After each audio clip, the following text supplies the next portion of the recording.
Guys, hindi ako makapaniwala nito. May impormasyon si kaibigan patungkol po kay BBM. Ito po ngayon ang kanyang nakikita. Alam na po ninyo ang isyu noong buhay pa ang kanyang tatay. Marami ngayon ang nababahala.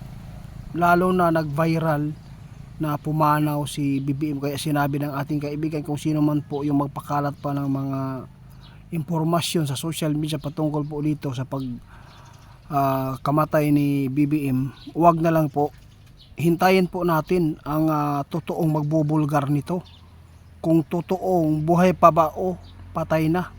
Maganda hindi natin pangunahan ang mga hingtundan. Ito po ang impormasyon ng ating kaibigan patungkol po kay BBM. Hindi ako makapaniwala nito sa ipinapaabot po niya sa atin.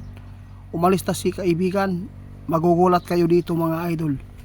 Sa totoo lang mga idol, sinabi ninyo kapag hindi magpakita si BBM ng 1 month, 2 months sa live sa Senado, ibig sabihin nito mayroon pong ginagawa ngayon na kababalaghan. Mga idol, tandaan po ninyo ang sinabi ng ating kaibigan na si Linyo. Makapangyarihan po sila, mayaman. Kaya sa lahat po ng mga makapanood, mayroon pong advice si kaibigan, tingnan po ninyong mabuti. Kung makabalik man si BBM sa 1 buwan, tingnan po daw ninyong maigi ang pananalita, ang kapangangatawan, lahat-lahat, kung may pagbabago ba. Ito po ang sinabi ng ating kaibigan.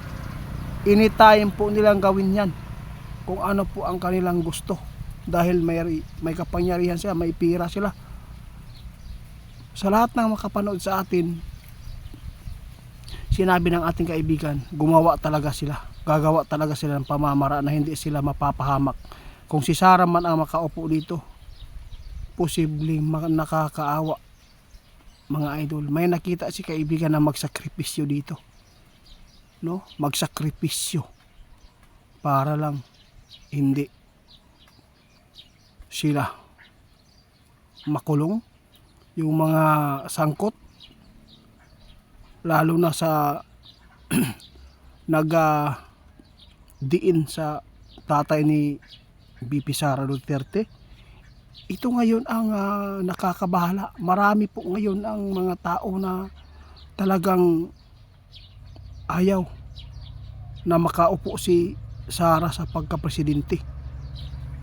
Ito lang po ang sinabi ng ating kaibigan, bantayan nyo para hindi kayo maisahan. Parang hindi maganda po itong pakinggan mga idol.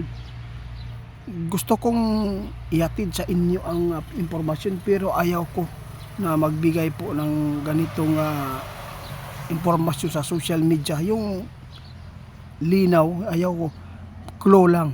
Mga idol, alam na po ninyo ano po ang issue noon ng mga Marcos, no?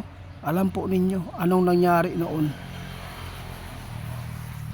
May nagsabi na si BBM hindi na daw siya yung tunay, kasi namatay na po talaga yung tunay. Yun po ang mga ipinapaabot dati. Kaya pwedeng mangyari yan. Kaya sa lahat ng makapanood, ang mga tagilid na dito sa flood control, naghahanap po ng pamamaraan para hindi lang makaupo si Sara. Delikado buhay Sara pa rin dito. Lalo na yung mga tao ngayon na kinakabahan kung mawala talaga si BBM dito. Alam kong may taong magsakripisyo dito, alang-alang sa kanilang ginawang kasamaan dito mga idol. Ito ngayon po ang ipinapaabot ng ating kaibigan. Pasensya na po sa lahat po ng makapanood. Kung hindi talaga magpakita si BBM sa 1 buwan, ibig sabihin nito mayroon na silang ginawang kababalaghan ngayon mga idol. Tandaan po ninyo, may ipinapaabot sila nyo na impormasyon talaga na hindi ako makapaniwala. Grabe, no? sobrang sakim talaga kung gawin nila ito. Kaya sa lahat ng makapanood, wala tayong magawa kung ano man po ang mangyayari. Basta ang sinabi ng ating kaibigan, maging peaceful lang sana yung bawat nagsuporta sa bawat kabila. No? Peaceful, hindi sana mag-aaway kasi napakahirap na po ang kalagayan natin sa sobrang krisis dito sa Pilipinas.